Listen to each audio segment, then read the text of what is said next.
Dear Problema, hanga ako sa'yo dahil lahat ng pag-iwas at pagtataboy ay ginawa ko na. Pero nanatili ka pa rin sa tabi ko. Wow. Buti ka pa tumatagal at hindi nang iiwan kahit bad mood pa ako dahil sa'yo. Kaya lang, napapagod na talaga ako sa'yo. Pwede bang tantanan mo na ako?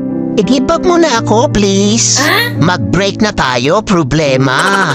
Hindi na kita kayang tagalan. Kaya, iba na lang mahalin mo. Mababaliw na ako kaiisip sa'yo. Pwede, ikaw na lang mag-isip sa akin. Ikaw naman mamroblema sa akin. At nakakapagtaka ka rin problema, no? Dahil wala namang nangyayari sa atin. Bakit nagkaanak ka? Dumami ka pa talaga. Pwes, hindi akin yan. Nagawa mo rin pala talaga akong lokohin, ha? P.S. Huwag mo na ako sundan o hanapin pa. Wala akong pananagutan sa'yo. Nagmamahal. Stress.